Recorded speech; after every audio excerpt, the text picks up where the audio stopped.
What's good, everyone? I'm IAnthonyD. Welcome back to the channel. It's good to see your beautiful faces as always, and welcome back to another Halloween video. Dude, it feels so good to say that. It's fun to be excited about games again. I feel like the horror asymmetrical space has just been so lonely and dark and rainy, and just like, now we have some good news. Hopefully Halloween will save us. Hopefully. There was so much news yesterday that even in that like 15-minute long video, I wasn't able to break everything down. There has since been a bloody disgusting interview with IAnthonyD going over some very interesting details about Halloween, the game, and I think that this is important and we need to break this down and talk about this. So if you enjoy these types of videos and you like horror gameplays, subscribe with notifications set to all, and let's do this. If you refer back to what we've done in the past, there's definitely a lot of the same DNA in Halloween the game. IAnthonyD has been around for many decades. The majority of the team has been with us since Friday the 13th,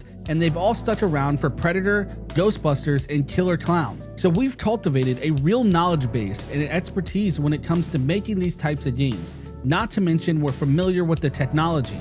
And honestly, with that said, it does make sense that IAnthonyD is probably the right team to tackle Halloween.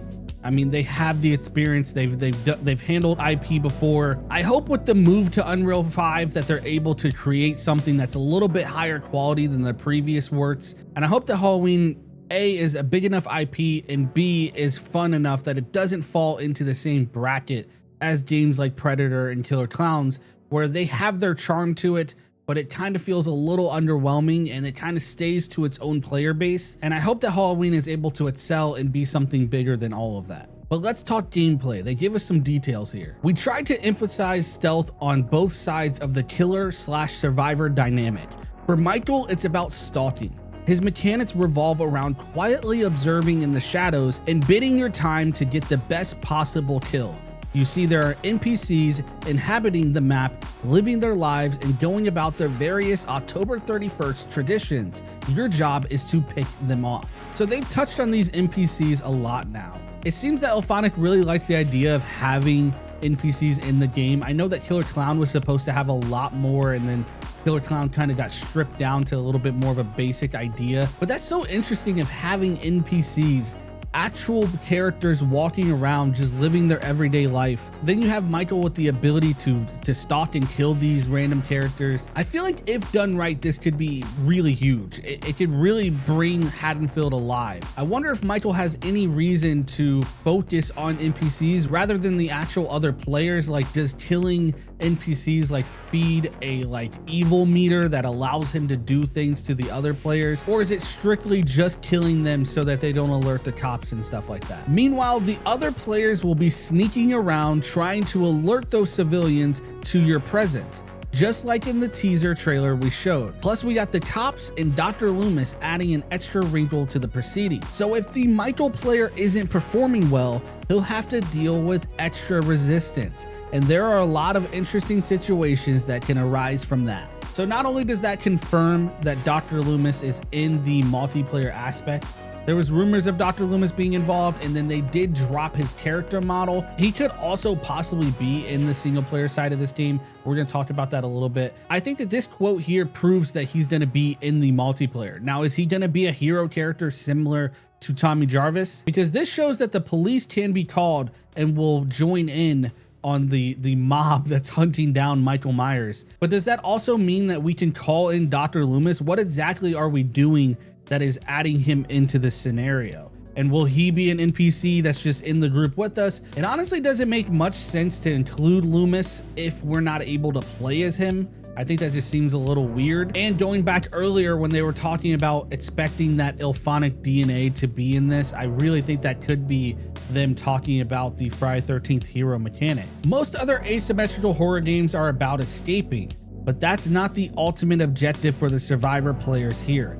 Instead, you're trying to stop Michael's rampage and save the town. You can eventually end the match and spectate, but the goal is always more complicated than merely running around, loot, and escape. We think that that makes it feel new and interesting. The more I think about it, the more ideas that I'm getting, and it's like I said earlier, it's cool to be excited about these kinds of things. How exactly does all of this work? So we run around, we find other civilians of Haddonfield, we get them to join our mob, we hunt down Michael. Doesn't seem like we can kill him. We are able to fight back, and we did get some photos of weapons. There's one of a bat, but we can't really kill him. So what exactly are we doing with these citizens? How are we able to end this match? Are we able to just go, like, once the cops are called, go up to the cops and just choose to escape? And then does that allow us to be in the player pool that could come back as Dr. Loomis? Would that give you a reason to want to end the match and spectate if you could come back as Loomis? Throwing around the word sandbox a lot, that this is a sandbox experience, a sandbox game. And even here, they say that you're not going to be just running around, looting, escaping. It sounds like the gameplay loop is going to be much more open than just complete A, that gives you B, and then C is you can escape. So it's really got me wondering on how this exactly works. Not only will there be an offline substitute for multiplayer matches, giving you the opportunity to practice with AI bots, but there will also be a bona fide story campaign. Developed in collaboration with Polar Studio, who brought us Karma the Dark World earlier this year. This mode will thrust you into the coveralls of this shape and have you facing off against the townspeople of Haddonfield, the police, and of course, that pesky busybody Dr. Loomis. So that would then confirm that Dr. Loomis is also in the single player. I didn't know that another studio was developing the single player story campaign side. Calling it a bona fide story campaign is interesting. I think that gives a little bit more weight than just single player challenges with Friday the 13th. I wonder if are we going full out and getting cutscenes and voice acting? And you might notice that the publicity for Halloween the game refers to Carpenter's movie In Isolation, without ever broaching the subject of its sequels, requels, and reboots or remakes. That's because this tie-in is based exclusively on the first film alone, effectively disregarding the rest of the series' tangled continuity. Gotta be honest, don't love that. I was really upset to read that. It gives me flashbacks of TCM all over again. I don't want to go as far as saying we shouldn't be making games unless we get all of the rights, but I truly think what made Friday the 13th so special is that it was a complete picture of Friday the 13th. It wasn't just the third movie. It wasn't just Hockey Mask Jason. It allowed someone who doesn't know anything about F13 jump in and see what the entire series has to offer. And even from like just a game development side, how limiting is the first film? How does that work in terms of multiple maps? How does that work in terms of multiple different skins for Michael alone? But keeping it focused on the original film made the most sense to us. The lore is more straightforward. Michael is still young and spry. It just works. However, we're leaving it open to connect to the other train stations later on down the line if we want to.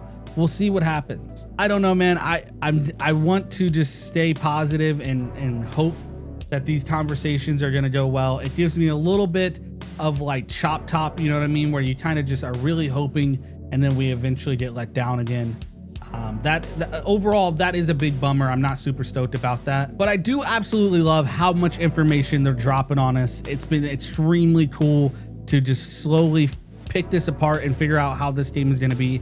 I can't wait till we see actual gameplay footage. As always, I want to know what you guys think. Comment down below. Let's talk about it. If you enjoyed this video, slash that like button, subscribe to notifications, join Slasher Gang. Until then, remember the rules to survive. Don't do drugs, don't have sex, and oh yeah, don't die. Everybody dies. These days, there are certain rules. Everybody dies. Everybody dies. You gotta have a secret. You can never have sex.